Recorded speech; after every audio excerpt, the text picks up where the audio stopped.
Ассаламу алейкум, құрметті достар. Бүгінгі біздің талқылайтын тақырыбымыз ол жүректің шекарасын перкуссия әдісімен анықтау, яғни Образцов-Яновский тәсілімен. Бұл тәсілмен жүректің шекарасын, орналасу орнын, көлемін, тамырлар шоғырын анықтауымызға болады. Жүректің шекарасын анықтау. Жүректің шекарасыны, салыстырмалы шекарасын анықтамай жатып, біз бірінші диафрагманың орналасқан орнын анықтауымыз қажет. Диафрагманың орналасқан орнына байланысты науқастың жүрегі вертикалды, немесе горизонталды, немесе қалыпты жағдайда орналасқанын біліп аламыз. Соған байланысты жүректің өлшемдерінің өзгерісін білуімізге болады. Жүректің оң жақ шекарасын анықтауымыз үшін біз бірінші диафрагманы анықтап аламыз. Диафрагманы анықтау үшін оң жақ бұғананың ортаңғы сызығынан үшінші қабырға аралықтан бастап анықтаймыз.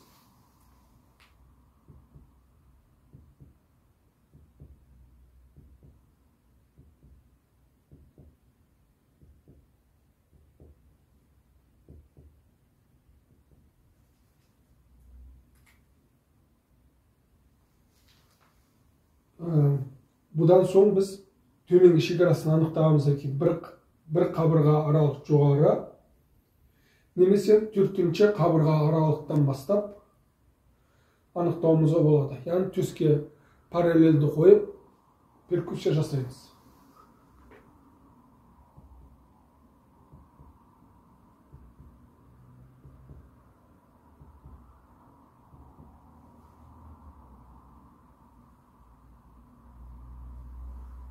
Жүректің сол жақ шекарасын екі әдіспен анықтаймыз. Бірінші әдіс жүректің үші түрткісін тауып аламыз. Және де сол шекараны жүрек үш түрткісінен 1-2 см латерал алып перкуссия жасау арқылы анықтаймыз. Немесе екінші әдіс бар. Бұл кезде жүрек үш түрткісін таба алмаған кезде науқастың сол қолын көтеруін сұрап, бұғана орта сызығы арқылы 5-ші қабырға аралықпен перкуссия жасау арқылы анықтаймыз.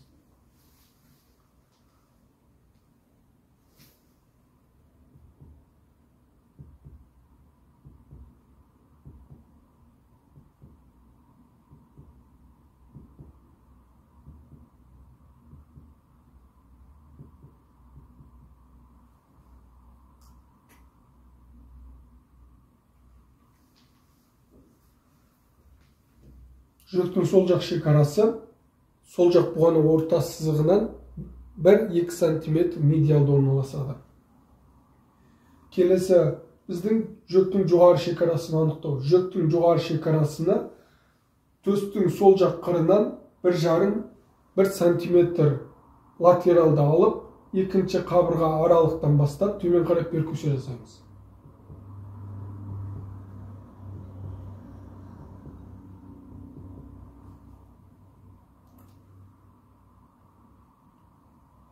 Бұл біздің жүректің жоғары шекарасы болып келеді.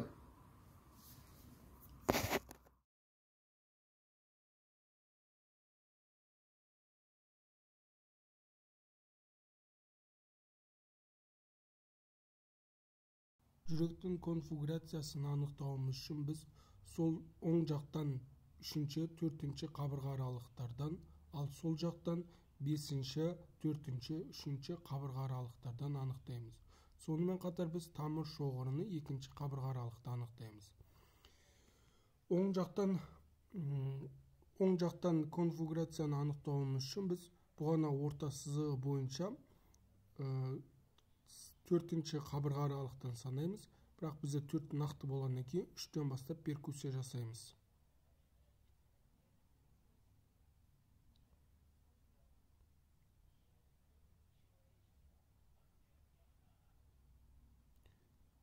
Перкуссия жасаған кезімізде келген жағымыздан сырт жағын белгілейміз.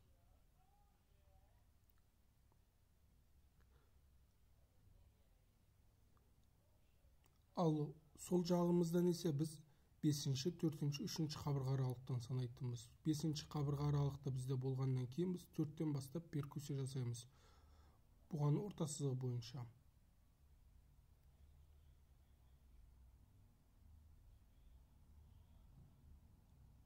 саусағымыздың латералды жағынан белгілейміз келген жақтан перкуссия жасап.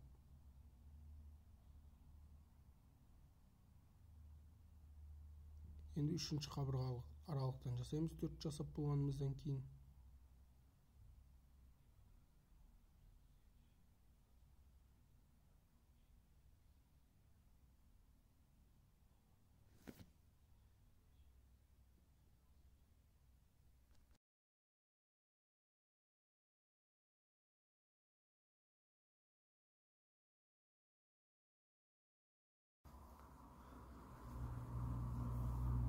Тамыр шоғырын анықтауымыз үшін біз екінші қабырға аралықтан медиалды екінші қабырға аралықтан бұғаны орта сызығынан медиалда перкуссия жасаймыз. Төске параллельді орналастырып.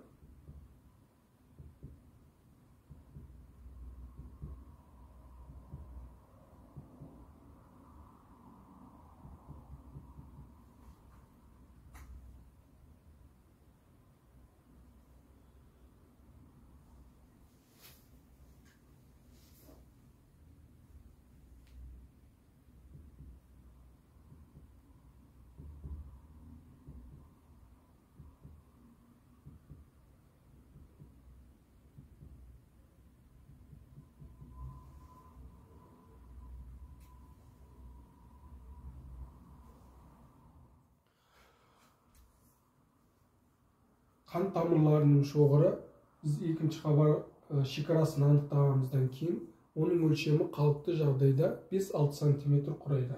Біздің науқаста 5-6 см өлшемінде. Енді біз жүректің абсолютті шекарасын анықтауымыз үшін біз алғашқы 3 өлшем бойынша анықтаймыз. Яғни ол өлшемдер оң жақ, сол жақ және жоғарғы. Бірінші өлшем біздің науқастың оң жақ шекара, абсолют оң жақ шекарасын анықтау. Ол үшін біз алғашқы белгілеген салыстырмалы шекарадан бастап перкуссия жасаймыз. Перкуссия өте бәсең дыбыста орындалады.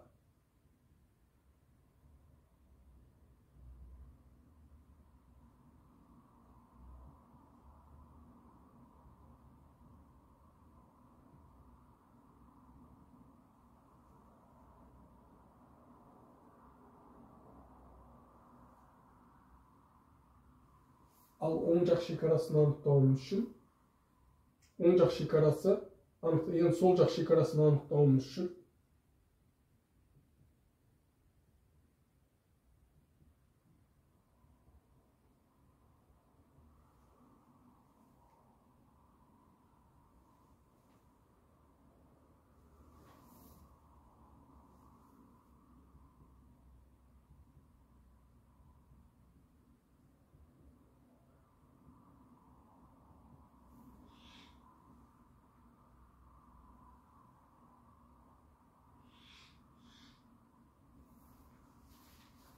абсолютті шекарамыз біздің бұл жүректің өкпемен жабылмаған жерін айтамыз. Абсолютті шекарада бізде қалыпты жағдайда сол жақ қан орналасады.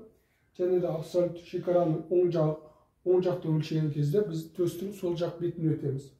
Ал сол жағы біздің салыстырмалы шекарамыздан 1-2 см медиалды орналасады. Ал жоғары шекарасы 4-ші қабырға аралықта орналасуы мүмкін.